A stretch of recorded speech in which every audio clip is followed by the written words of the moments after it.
So, good morning, one and all. Once again, we are here with uh, an eminent person, eminent academician from Bangladesh.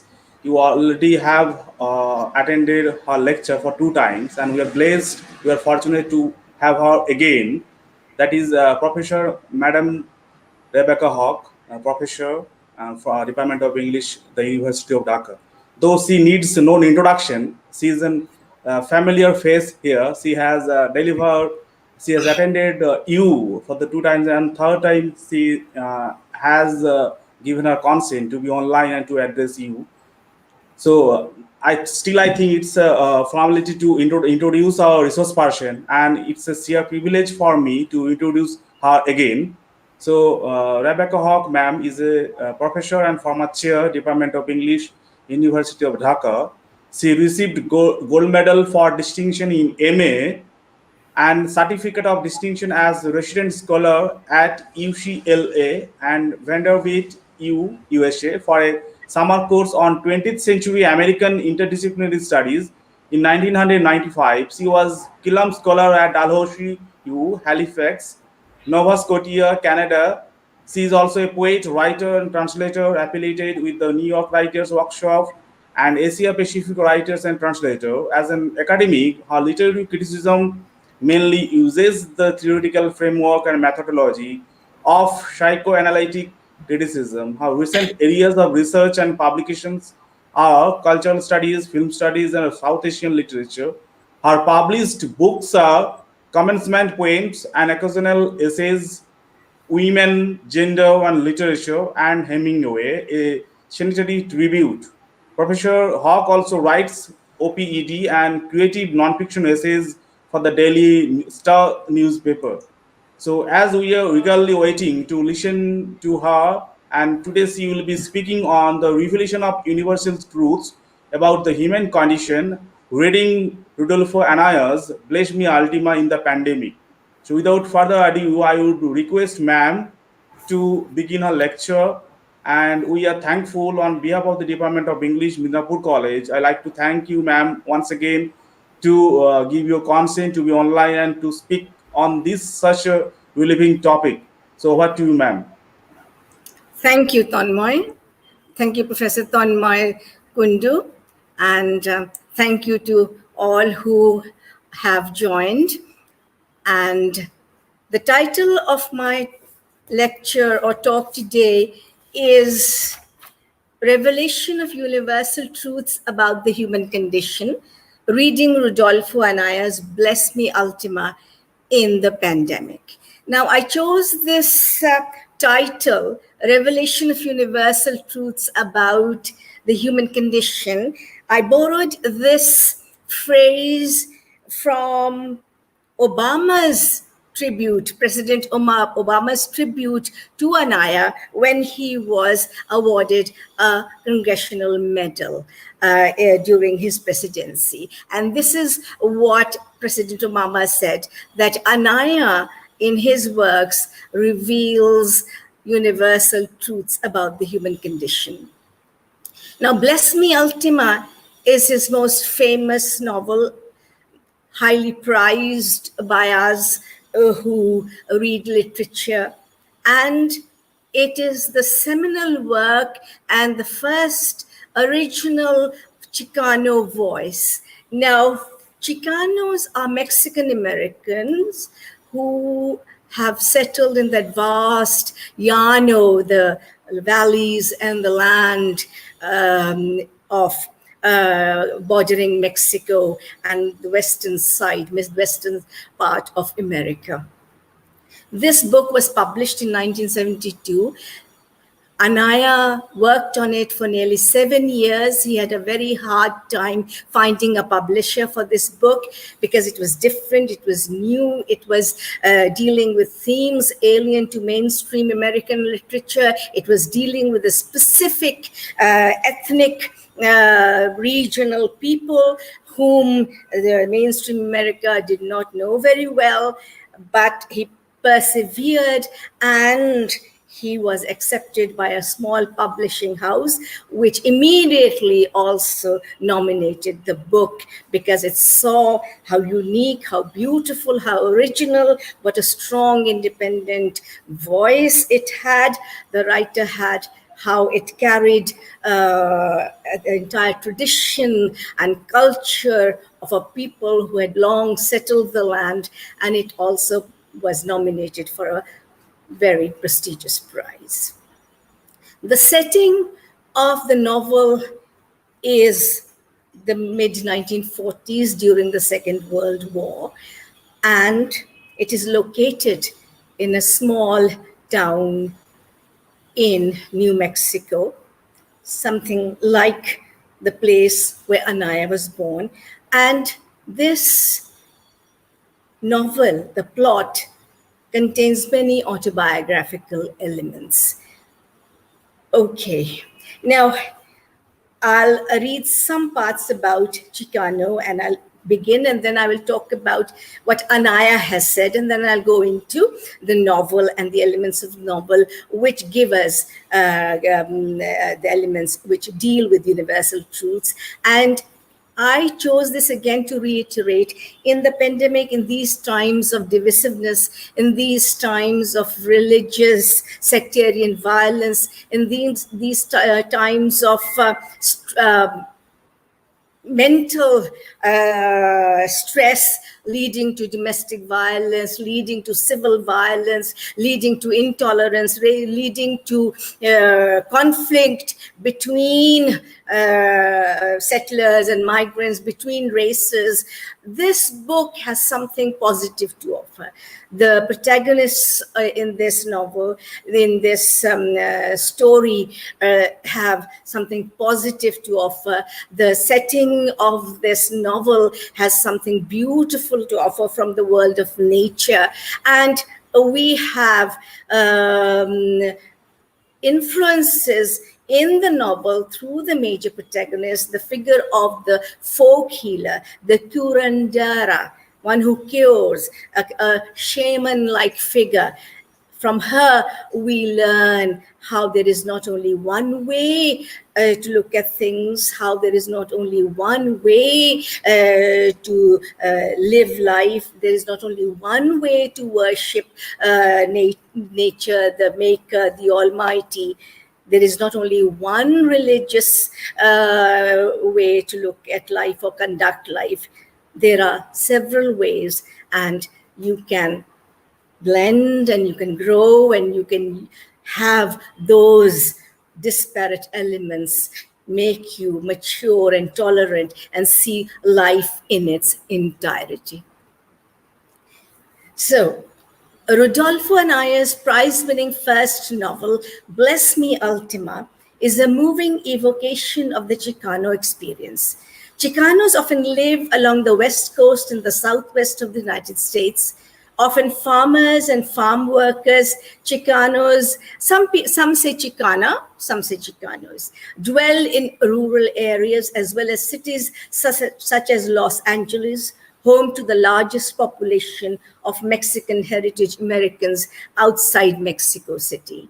Chicanos usually boast a Mexican and Native American background and sometimes have lived for centuries in land presently belonging to the United States. The novel evokes Chicano life but deals with such universal themes as the necessity of developing one's own identity apart from that of the family and the community. One of the novel's strengths is that it vividly paints everyday life in a traditional rural setting and conveys the power and nature of the mixed Spanish-American Indian heritage. At the center of the novel is the figure of Ultima, an old part Indian Curandera. Ultima is a folk healer. Curandera is folk healer in Spanish, whom the author invests with the mystical powers of a tribal shaman.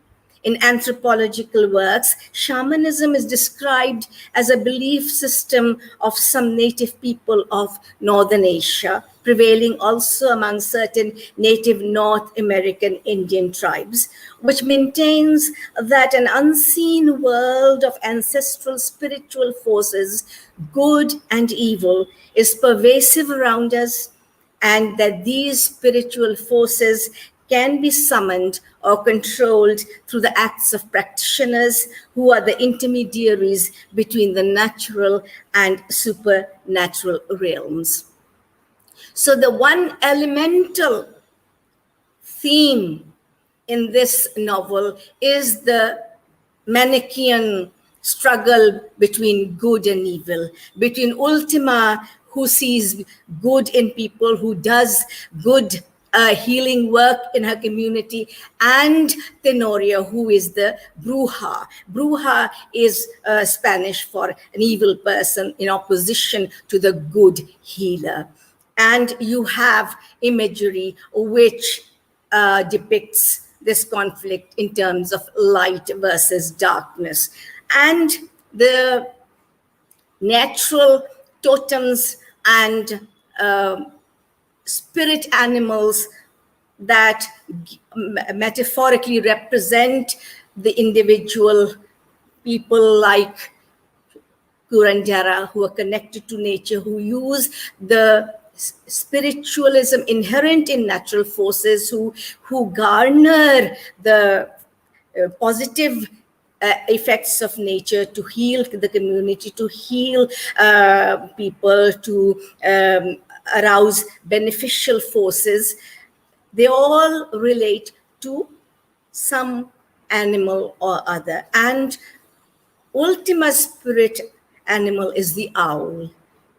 And we see in this book how Tenorio kills the owl in the forest, and it leads to Ultima's death. But that is the conclusion, and it is not a negative conclusion.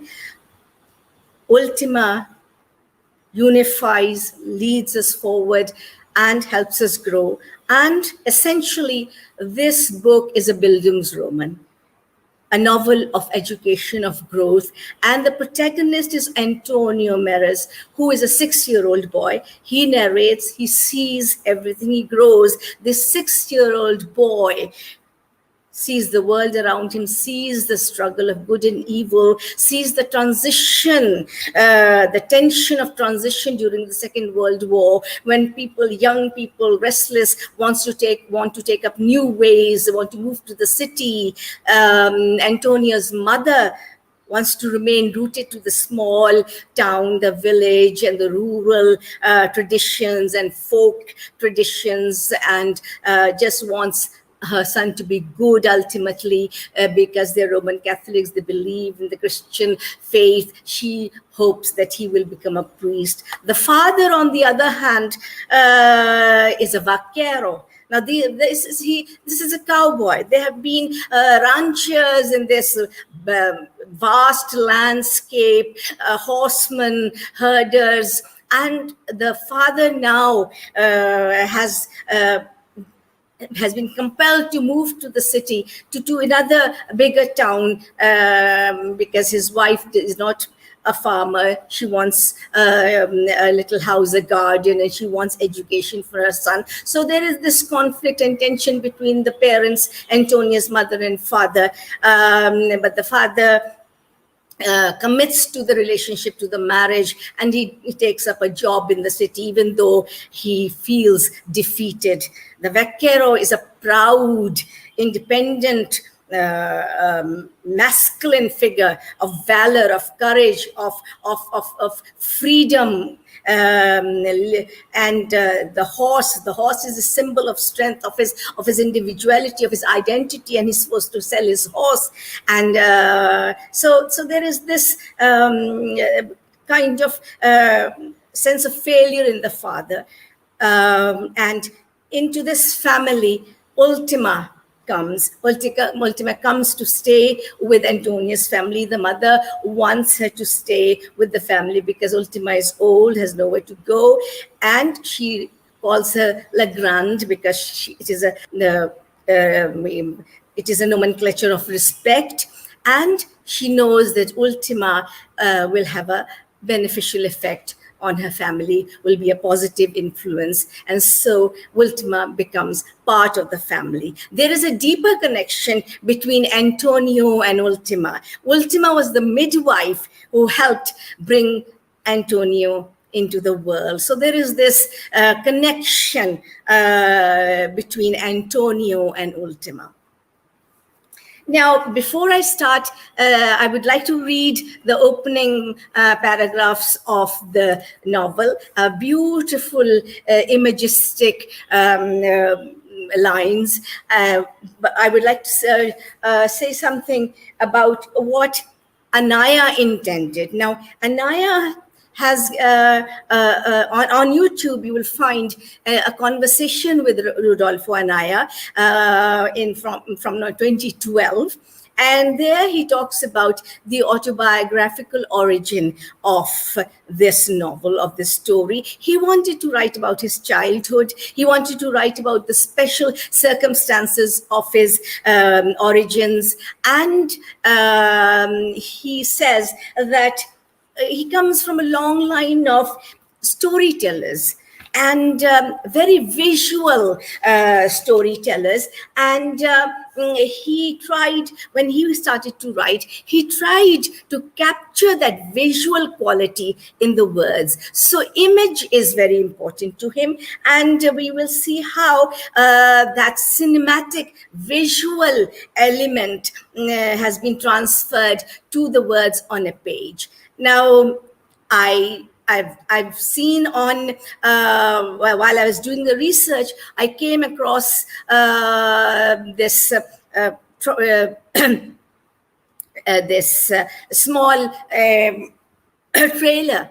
It's been this book has been made into a movie. I have not seen it, and I will see it later. But when you read the book, you can see in the words, the imagistic quality and the power of the simple words, the storyteller's simple visual rendition makes you feel that a movie is running in your own head.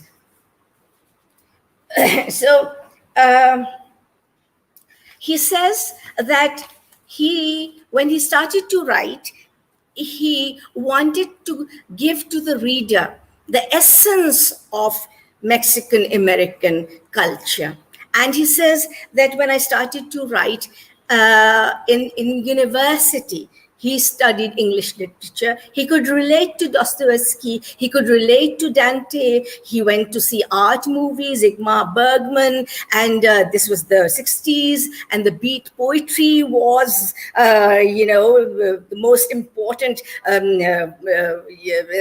happening event in America. Ginsberg came to the campus. But he said, when I sat down to write, I could not relate to all these things and talk about my childhood. So I sought guidance from my ancestors, which is what we do. As a people, we seek guidance from our ancestors. And one day, as I began to write about my childhood, I was born in a village called La Pastorias on the border of Mexico. And as I began to write, I saw in my mind this old woman dressed all in black. And I asked her, "Who are you?" And she said, "I'm Ultima." And she said to me, "You will get nowhere with your book unless you put me in it." And Anaya says, that's when I realized that this was my connection to my culture, to my people, to my ancestors. This was in my subconscious. A writer needs to be connected to the collective unconscious of his people. The writer needs to draw from his subconscious the traditions, the stories, the symbols, myths, origin stories, myths and symbols, which are part of the folklore, the tradition of his culture and his people. And that is how the plot of the novel also changed. He says, instead of myself as a child becoming the focus through Antonio, the shift was to Ultima. Ultima, the folk healer, and her relationship with the 6-year-old child who is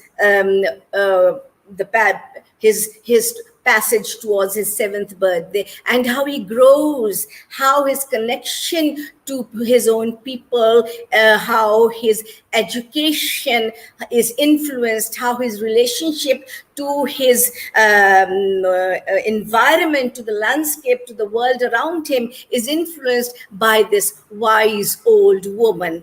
And Ultima influences Antonio's response to his own reality, and it enables him to create an identity within his own culture, not suppress his culture, but keep a connection with the ancestors, with the traditions, with the folklore, and with the essential spirit of the Chicano people.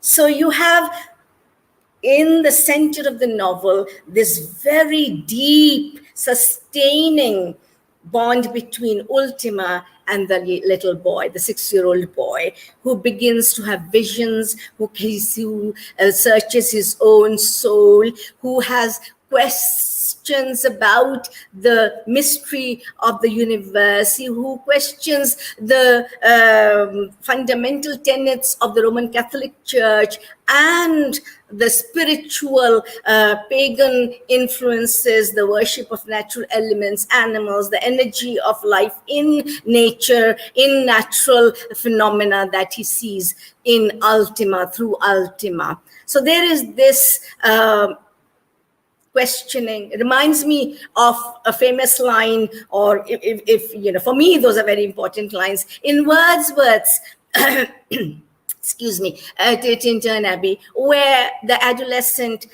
Wordsworth also looks at the stars, at the sky at night, and he says that he starts to have questions about the mystery of the universe, about the workings of the universe. And Wordsworth is at the age of 12, 13, 14, he is like a creature. He has the misgivings of a creature moving about in worlds not realized.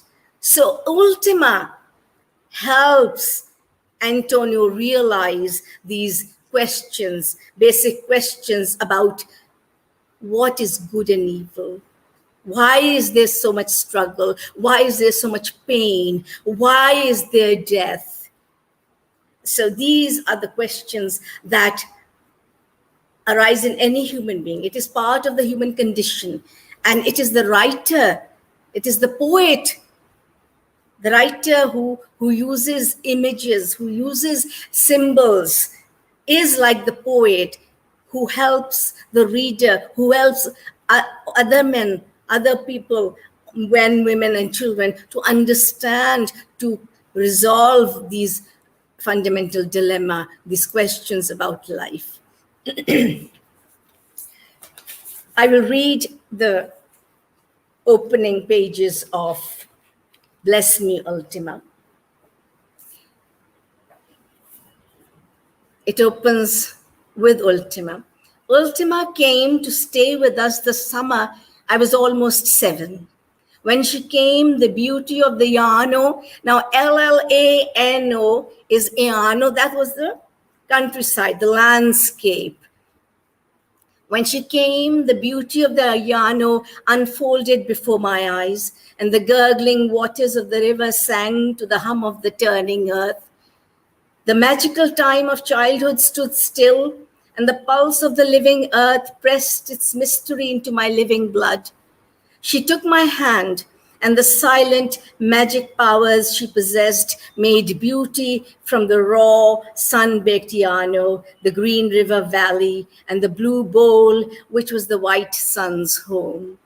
My bare feet felt the throbbing earth, and my body trembled with excitement. Time stood still. and it shared with me all that had been and all that was to come. A few pages on, he talks about his mother. This is Antonio speaking, of course, and you have so many biographical elements of Anaya's childhood. And Anaya says that the reader must also understand that this setting, the borders of Mexico and America, this setting has ancient history. So many peoples, first the Pueblo Indians, and then the Spanish conquistadors, and then the Mexicans, and then others have come. And so there is this history of so many philosophies and beliefs and peoples and cultures all throughout this land, merging, blending, and there's so much folk culture that there is, as Ultima also insists to Antonio, that there is not only one way of worshipping, there's not only one way. So Anaya also lets us see and makes us understand that there is no single way. There is not just the Roman Catholic way. You have diverse ways of seeing. So there must be tolerance, there must be acceptance, and there must be respect. Antonio says, my mother was not a woman of the Llano. She was the daughter of a farmer. She could not see beauty in the Llano, and she could not understand the coarse men who lived half their lifetimes on horseback. After I was born in Las Pasturas, she persuaded my father to leave the Llano and bring her family to the town of Guadalupe, where she said there would be opportunity and school for us. The move lowered my father in the esteem of his compadres, the other vaqueros of the Llano who clung tenaciously to their way of life and freedom. There was no room to keep animals in town, so my father had to sell his small herd. But he would not sell his horse, so he gave it to a good friend, Benito Campos. But Campos could not keep the animal penned up because somehow the horse was very close to the spirit of the man. And so the horse was allowed to roam free, and no vaquera on that Llano would throw a lazo on that horse. It was as if someone had died and turned their gaze from the spirit that walked the earth. It hurt my father's pride. He saw less and less of his old compadres. He went to work on the highway, and on Saturdays, after they collected their pay, he drank with his crew at the Longhorn, but he was never close to the men of the town. When the western sun touched the clouds with orange and gold, the vaqueros got in their trucks and headed home, and my father was left to drink alone in the long night. Sunday morning, he would get up very crudo and complain about having to go to early mass. Now, he is told that Ultima will come and stay with them. And Anaya also tells us that it is the subconscious and our dreams which we must heed. We must pay attention to our dreams, because that is how the unconscious, the collective unconscious, the subconscious speaks to us. And here we see Antonio, a beautiful passage in the beginning on page 5. He has this dream, and this poetic passage gives us a background about Ultima, how she has been a midwife and how she connects the generations. He says, and it is as if he has become a spirit animal. In his dream, he is flying across the Llano, and he has visions. He can see like the eagle, and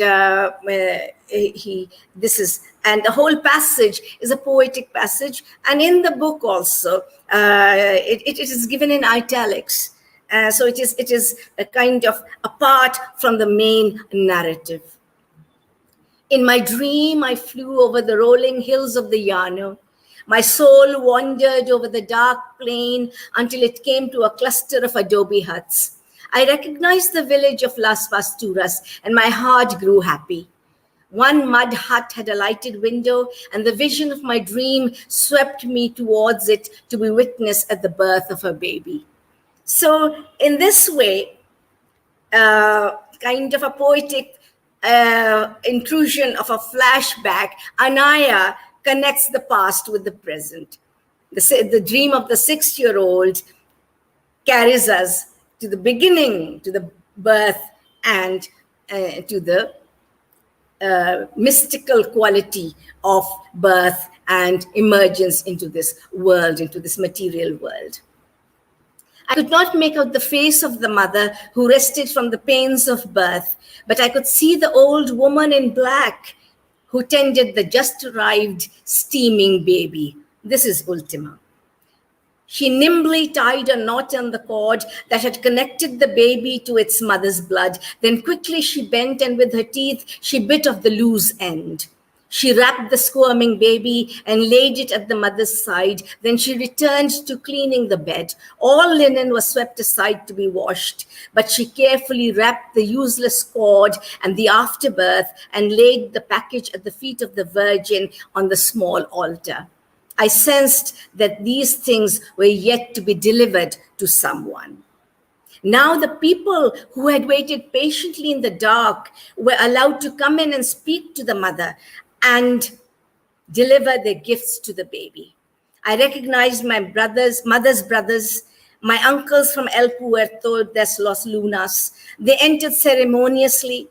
A patient hope stirred in their dark, brooding eyes. Now, the mother's family is the surname is Luna. Luna, of course, is the moon. And again, you have the symbol. Of course, Luna, moon is a universal symbol. And its connection to the earth, the moon's effect on the tidal surge, on the ebb and flow of waters, and how it has its effect, the rhythm, the ebb and flow, the moon ebbing, waning, waxing, everything has its effect on the earth, and the gravitational pull, the distance has its effect on the rhythm of agricultural life. And these are farmers, these are herders, they are very close to the earth, they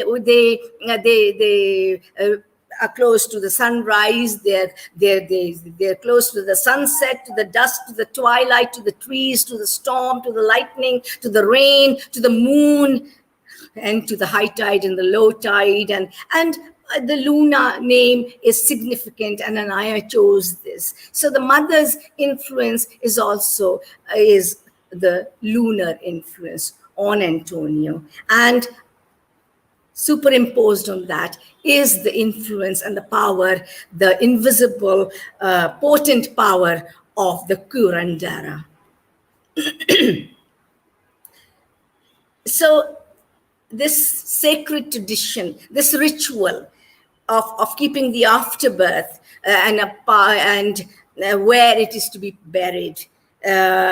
So you have, that is a ritual, it is important, and it leads to a kind of struggle between the father's side of the family and the mother's side of the family, because where they bury the afterbirth is important to how it will affect, they believe, the growth of the child. Excuse me. So they entered ceremoniously, a patient hope stirred in their dark, brooding eyes. This one will be a Luna, the old man said. He will be a farmer and keep our customs and traditions. Perhaps God will bless our family and make the baby a priest. And to show their hope, they rubbed the dark earth of the river valley on the baby's forehead. And they surrounded the bed with the fruits of their harvest, so the small room smelled of fresh green chili and corn, ripe apples and peaches, pumpkins and green beans. Then the silence was shattered with the thunder of hoofbeats, vaqueros surrounding the small house with shouts and gunshots. And when they entered the room, they were laughing and singing and drinking. Gabriel, they shouted. This is Gabriel is Antonia's father. You have a fine son. He will make a fine vaquero. And they smashed the fruits and vegetables that surrounded the bed and replaced them with a saddle, horse blankets, bottles of whiskey, a new rope, bridles, chapas, and an old guitar. And they rubbed the stain of earth from the baby's forehead, because man was not to be tied to the earth, but free upon it. These were the people of my father, the vaqueros of the Llano. They were an exuberant, restless people wandering across the ocean of the plain. We must return to our valley, the old man who led the farmers spoke. We must take with us the blood that comes after the birth. We will bury it in our fields to renew their fertility and to assure that the baby will follow our ways. He nodded for the old woman to deliver the package at the altar. No, the Llanaros protested. It will stay here. We will burn it until the winds of the Llano scatter the ashes. It is blasphemy to scatter a man's blood on unholy ground, the farmers chanted. The new son must fulfill his mother's dream. He must come to El Puerto and rule over the Lunas of the valley. The blood of the Lunas is strong in him. He is a Mares, the vaqueros shouted. His forefathers were conquistadors, men as restless as the seas they sailed and as free as the land they conquered. He is his father's blood. Curses and threats filled the air. Pistols were drawn, and the opposing sides made ready for battle. But the clash was stopped by the old woman who delivered the baby. Seize, she cried, and the men were quiet. I pulled this baby into the light of life, so I will bury the afterbirth and the cord that once linked him to eternity. Only I will know his destiny.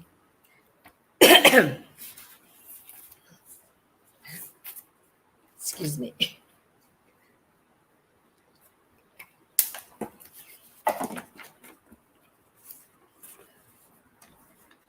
Now, Antonio's people are Roman Catholics. And although the mother, who calls Ultima La Grande because she's old and wise and venerated, and invites us to stay with them indefinitely, it is the father who is skeptical and apprehensive. He voices his concern over Ultima's eventual influence over his two daughters and over the growing boy child, Antonio. Now, Antonio has three older brothers who are, Anaya says, based on Anaya's own brothers, and they have left for the city during this Second World War transition period where old values were disappearing. Anaya in this book reinforces family values, cherishes folk traditions, cherishes the agroeconomy, the ties to the earth, the rhythms of the seasons. And from there, he invites us to seek solace from the world of nature, seek regeneration, restoration, and growth from the world of nature. It is the father who is skeptical and apprehensive. He voices his concern over Ultima's eventual influence over his two daughters and over the growing boy child, Antonio, whom everyone wishes to enter the priesthood upon reaching maturity. At the end of the novel, we do not know whether Antonio will enter the priesthood, will enter the church. It is left open, and we understand that since Ultima has opened his eyes, has enabled him to understand the difference between doctrinal religion, institutional religion, and spiritualism. And Antonio has accepted the pagan myths and the worship of spirit animals in addition to his veneration of the church. He has the whole world.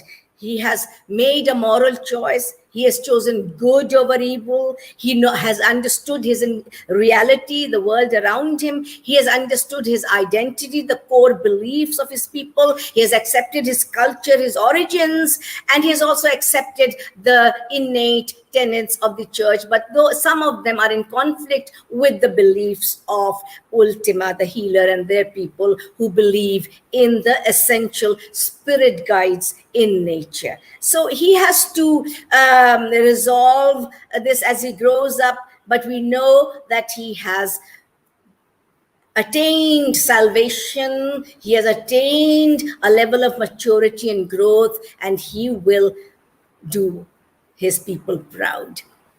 And he says, this is Antonio, he says, I knew why my father expressed concern for me and my sisters. It was because Ultima was a Curandera, a woman who knew the herbs and remedies of the ancients, a miracle worker who could heal the sick. And I had heard that Ultima could lift the curses laid by Brujas, those are evil spirits, that she could exorcise the evil that witches planted in people to make them sick. And because a Curandera had this power, she was misunderstood and often suspected of practicing witchcraft herself. The first meeting between Antonia and the Curandera is a quasi-mystical encounter, which resonates with a quiet spiritual wonder and defies logical analysis and rational explanation. Anaya writes, I stepped forward and took Ultima's hand. I looked up into her clear brown eyes and shivered. Her face was soft and wrinkled, but her eyes were clear and sparkling like the eyes of a young child. Antonio, she smiled.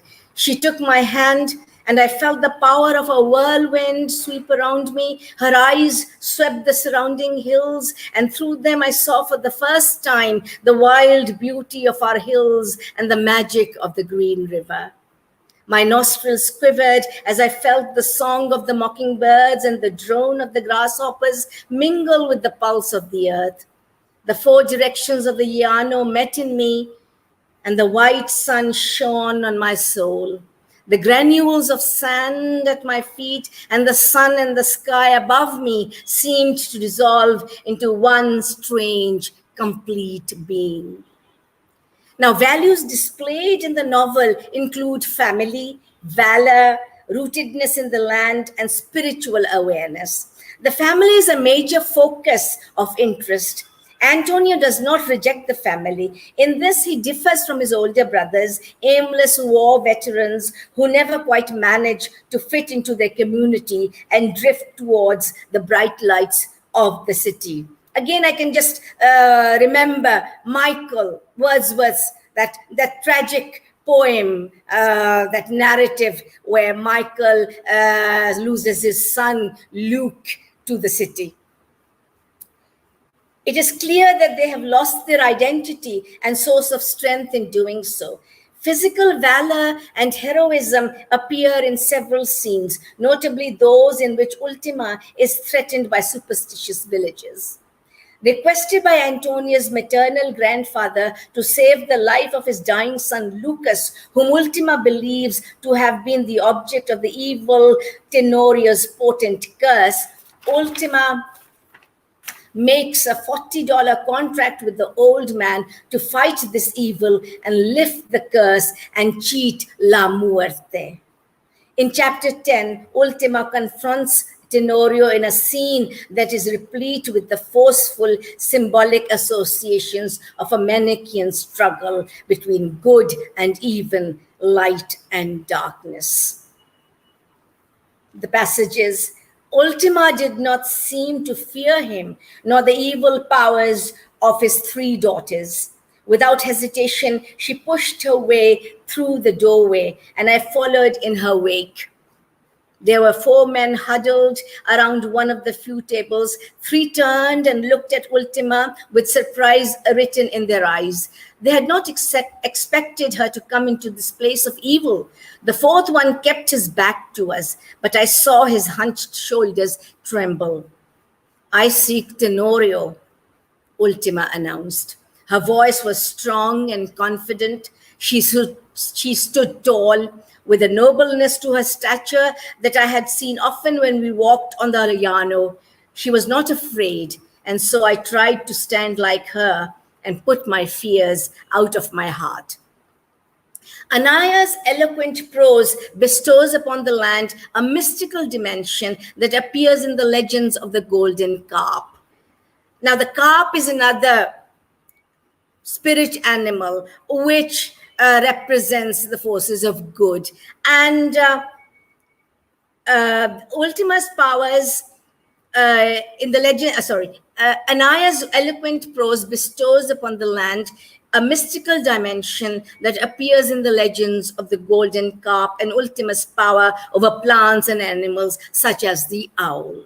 The carp and the owl become potent Jungian archetypal symbols, strong tribal totems, spirit bearers, and mythopoeic harbingers of good fortune. Antonio's fleeting vision of the Golden Carp in its secret, fresh, clear, spring-fed mountainous pool is at once a vindication of Ultima's supernatural powers, as it is his acceptance of the glory and benediction of his Roman Catholic Church and his God. Now, Antonio makes the sign of the cross when he has this epiphanic vision of being one with the carp, because he thinks, I have sinned. But then he realizes, no, he has had a mystical, transcendent, elevated apprehension of reality, where there is no conflict, but a resolution, a spiritual height attained through benediction and grace of nature around him. So he achieves epiphany, Antonio. The Golden Carp, I whispered in awe. I could not have been more entranced if I had seen the Virgin or God himself. The Golden Carp had seen me. It made a wide sweep, its bark making ripples in the dark water. I could have reached out into the water and touched the holy fish. He knows you are a friend, Chico whispered. Now, this just came into my head. It reminds me that in our mazars, the shrines of Sufi saints in Bengal, in Bangladesh, you have these ponds, these pools where you have this carp, you breed carp and they're sacred and people feed them, and you have a mystical connection between the carp and the people who come there to seek benediction and grace and some solace to their pain, the conflicts of life. He knows you are a friend, Chico whispered. Then the Golden Carp swam by Chico and disappeared into the darkness of the pond. I felt my body trembling as I saw the bright golden form disappear. I know I had witnessed a miraculous thing, the appearance of a pagan god, a thing as miraculous as the curing of my uncle Lucas. And I thought the power of God failed where Ultima's worked. And then a sudden illumination of beauty and understanding flashed through my mind. This what I had expected God to do at my first Holy Communion. Spiritual growth lies at the center of this novel, which, like a religious drama, is subtly structured around church ritual. Interwoven with the narrative throughout are elements of folklore that convey the essence of the tradition. The vision of the novelist is not alienated or ironic. Death and suffering affirm the value of heroic action. The novel concludes with the Curandera's death. In the final chapter, tributes are paid to Ultima, first by Pedro, Antonia's uncle, and then by his own father. In a long conversation with his father, Antonio achieves a profound understanding of the gift given to him by the Curandera. I'll just quickly read this passage. Dialogue between father and son. Papa, I asked after a while, why is there evil in the world? That is the eternal question. That is the eternal question. Every human being, the human condition. This is the answer we seek. There is no answer. Anaya has no answer. But this is the journey. This is the quest. This is the archetypal journey that we all must undertake. This is life. Papa, I asked after a while, why is there evil in the world? Antonio, you ask so many questions. Didn't the priest at the church explain? Didn't you read in your catechism? But I would like to know your answer, I insisted. Oh, well, in that case, well, I will tell you as I see it. I think most of the things we call evil are not evil at all. It is just that we don't understand those things, and so we call them evil. And we fear evil only because we do not understand it. But I took the Holy Communion. I sought understanding. I cut in. My father looked at me, and the way he nodded his head made me feel he was sorry for me. Understanding does not come that easy, Tony. You mean God doesn't give understanding? Understanding comes with life, he answered. As a man grows, he sees life and death. He is happy and sad. He works, plays, meets people. Sometimes it takes a lifetime to acquire understanding, because in the end, understanding simply means having a sympathy for people. He said, Ultima has sympathy for people, and it is so complete that with it she can touch their souls and cure them. That is her magic. And no greater magic can exist, my father nodded. But in the end, magic is magic. One does not explain it so easily, and that is why it is magic. To the child, it is natural, but for the grown man, it loses its naturalness. So as old men, we see a different reality, and then when we dream, it is usually for a lost childhood or trying to change someone, and that is not good. So in the end, I accept a reality. I see, I nodded. This is Antonio. Perhaps I did not understand completely, but what he had said was good. I have never forgotten that conversation with my father. The rest of the summer was good for me, good in the sense that I was filled with its richness, and I made strength from everything that had happened to me, so that in the end, even the final tragedy could not defeat me. And that is what Ultima tried to teach me, that the tragic consequences of life can be overcome by the magical strength that resides in the human heart. So it is in the final chapter that Ultima is destroyed by the diabolical Tenorio, who seeks vengeance for the deaths of his two evil daughters. Tenorio's target is Ultima's totemic owl, and this owl is killed by Tenorio. His own black magic power have given him the knowledge that the owl was the protective spirit of Ultima, the spirit of the night, and the moon, the spirit of the Yano. The owl was her soul. Realization comes later to Antonio in fast-paced cinematic rendition of the event. Antonio undergoes a rite of passage as he runs mile after mile on the moonlit, windswept Yano to warn Ultima of Tenorio's evil intent. To no avail. Tenorio shoots the owl dead, while Pedro shoots Tenorio dead. And Ultima's lifeblood slowly oozes away along with her owl. The concluding lines of the novel are not pessimistic. Far from it, they defy closure. I'll read that again. The concluding lines of the novel are not pessimistic. Far from it, they defy closure. They celebrate Antonio's hard-earned manhood, and they affirm the glory of Ultima's heroic life. This is the narrator, Antonio. Her voice was very weak, her eyes already glazed with death. My work was to do good, she continued.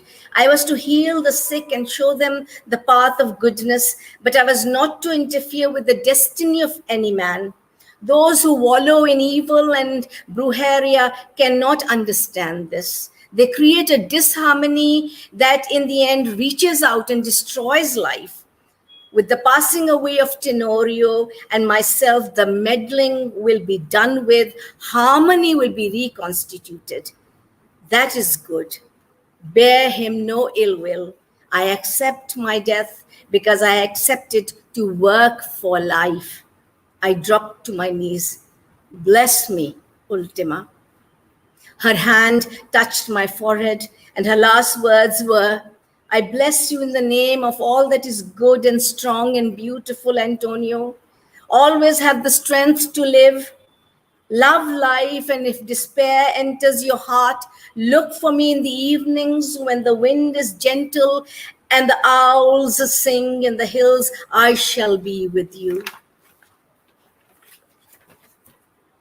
Antonio is left with a profound, mystical, transcendental, and transformational spiritual legacy. There is psychological growth as well as an enlargement of the soul. There is too an affirmation and vindication of the life of the healer of Ultima, the Curandera. Thank you. Over to you, Tonmoy. Thank you, ma'am, for this overwhelming speech, talk, deliberation, I would say. And every time when I get this opportunity to listen to you, so it's amazing. The voice you have. So thank you very much. So it's time for having questions, and for that, I would request our participants, uh, those who are listening uh, to the talk, they can drop their questions in the comment section, and I will bring them out to our Professor Ma'am Rebecca Hawk. So it's for dropping questions, so you can do that.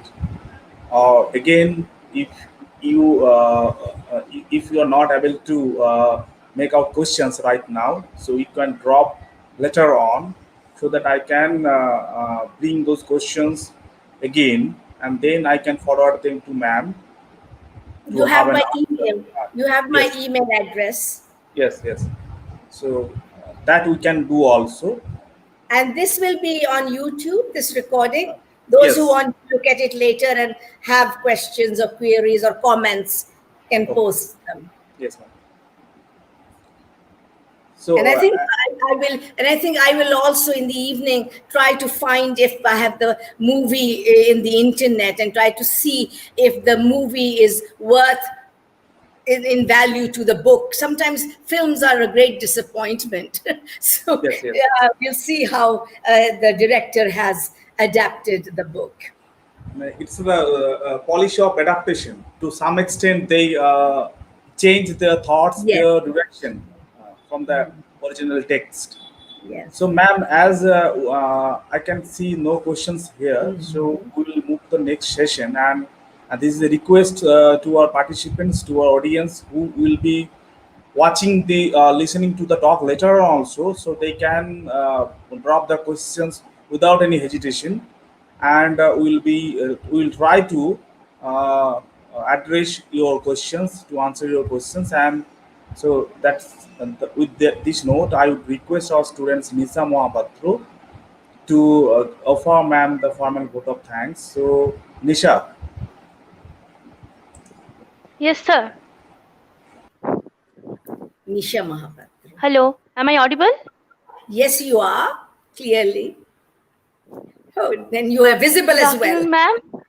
Good afternoon. Good afternoon, ma'am. Very good afternoon to one and all present here. So, let me first introduce myself.